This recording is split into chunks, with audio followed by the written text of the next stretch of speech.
Okay, I thought this story was a joke or like a parody or something when I first saw it come across my timeline. Turns out, no, it's apparently real. The biggest blunder, I think, in the last 9-ish months from Xbox, which to be fair is maybe not saying a whole lot. Well, even then, I guess you could say Hellblade 2. So strike that. One of the blunders from the last 9 months for Xbox was, in my opinion, the closure of Tango Gameworks.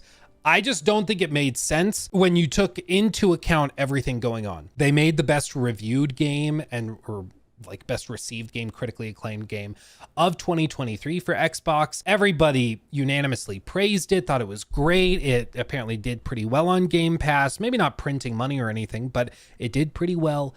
And then the reaction from Xbox was to shutter the studio and walk away from the IP that they had just established, which everyone was like, why? Like, why did you do that? It's just bizarre.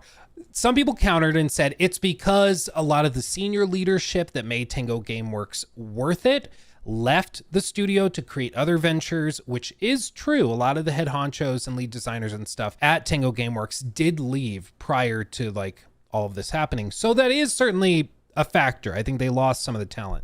But beyond that, I would argue it just doesn't matter. Like, even if the studio wasn't as good as it's been in the past, I don't think it's a good look for you to go and fire that studio and shut it down, leaving everybody else under the Xbox umbrella to say, well, hell, even if we make the best game of the year for you, we could still be shut down for reasons that aren't clearly defined. Because there still is not a clearly defined reason for why Tango was being shut down. You notice I say was. That's because this has just changed, apparently. You see, South Korean publisher Krafton, who you might recognize from PUBG, they published the Calypso Protocol, of course. They've incorporated Tango Gameworks, and they've acquired the rights to Hi-Fi Rush with plans to expand the IP further. I don't think anybody saw this coming. I mean, I thought they had just shut it down and were moving on and that was it. But apparently they've been talking about this in the background. Now, I've heard through the grapevine, and it's been alluded to in a couple of different interviews, that the primary reason that Tango Gameworks was shut down was because ZeniMax didn't think they could reasonably manage a team in Japan while juggling everything else in America and Europe. They just thought it was one more thing that they just didn't want to have on their table. So when they were told by Xbox executives who had been told by Microsoft executives that you have to fire X number of people, ZeniMax came in and was like, okay, well, we don't want to bother with this company because it's in Japan, so we'll just shut that down. And we don't think there's a whole lot of talent there that's worth preserving, so do that. We'll just shut it down there. Now we see that there are other people that were interested in it and willing to buy it, and that makes it all the stranger that they announced that it was being closed, but here we are. They've said that they are going to integrate Tango Gameworks and the Hi-Fi Rush IP. It's now going to be under their umbrella, I guess. Yeah, Hi-Fi Rush, a flagship title for Tango Gameworks, is a rhythm action combat game, blah, blah, blah, receiving overwhelmingly positive reviews on Steam. It also garnered prestigious awards, including Best Animation at the BAFTA Awards, Best Audio Design at the Game Awards, and the Game Developer's Choice Award for Best Audio. As part of this strategic agreement, Krafton intends to collaborate with Xbox and ZeniMax to ensure a smooth transition and maintain continuity at Tango Gameworks, allowing the talented team to continue developing the Hi-Fi Rush IP and explore future projects. Krafton intends to support the Tango Gameworks team to continue its commitment to innovation and delivering fresh and exciting experiences for fans.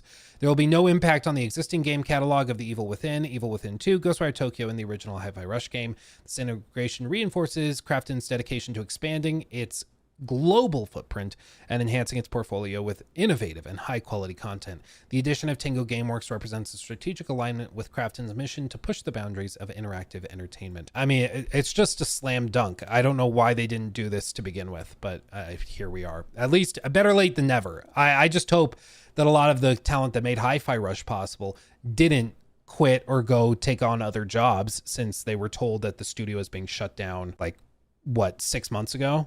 However long ago it was, months and months ago.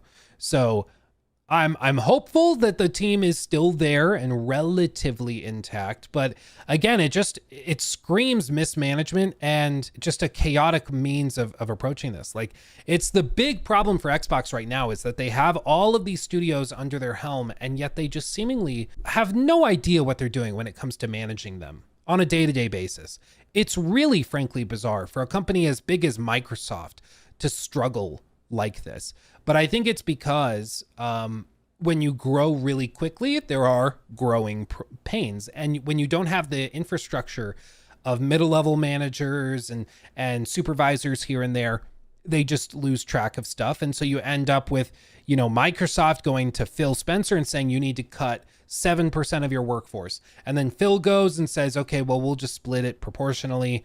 So you guys, all these companies, ZeniMax, you need to find 7% of your workforce to cut. So they go in and then like, cut this. And then Phil's like, sounds good. I'm done. I don't have to worry about any of it. And you just end up with stuff that's super, super clunky like this. That could have been solved well ahead of time. I mean, they've licensed the IPs, they've acquired them. And so I as far as I can tell, Microsoft probably got some sort of payout for this, for selling the company, which again, it's like, well, if you could have sold the company, why did you shutter it? Like, if you could get $10 for them, that's $10 more than you would have if you just shuttered them. Some people would be like, well, for tax reasons. Okay, but Tango Gameworks in the grand scheme of Microsoft's taxes, really not worth that much. I'm going to be real. Yes, I have a diet lemonade. You have permission to be jealous. Let's see. Cruise and chat. Xbox can't even capitalize on the one freebie year. PlayStation doesn't have much. Yeah, I mean, their big year is going to be next year. That's going to be Xbox's big push. And it seems like PlayStation will have a couple of things. They have Death Stranding 2.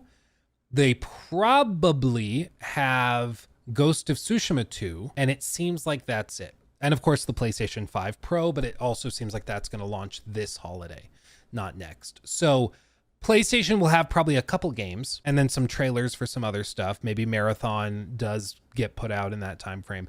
It's unclear. But I mean, Jason Schreier just said on the Friends Per Second podcast a few days ago, late last week, he said that the people making Marathon were saying it was not in a great spot. So that's not super promising.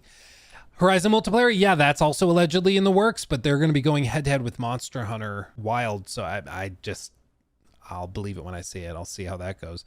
But, I mean, next year is going to be a slugfest, and that's what I need everybody to be braced for. I'm glad that Tango has a new home and that IP is not going to just go into the waste bin of history. It seems like it's going to be nurtured and taken care of, which is awesome. And I think in 5 years when we get another one, probably more like 3 years, I think it's going to make Xbox look all the more ridiculous because they're going to do like a deal. Maybe they signed a deal where it's like you have to bring it to Game Pass or something. Maybe they did that, but if they didn't sign a deal like that, you're going to see the next Hi-Fi Rush go to PlayStation and probably be exclusive on PlayStation just to spite Microsoft. And that's going to be really funny to see. But beyond that, I mean, 2025 is going to be insane. And it could have been a little bit more insane if they hadn't shut down all these studios. But like I was saying, I think most of that came from the CFO and CEO of Microsoft. Satya, I think, called Phil up and was like, hey, we got to cut costs across the board. So figure it out. And unfortunately, Tango was on the chopping block for whatever reason. But now they have a new home. It seems like they're going to be okay, which is good to hear.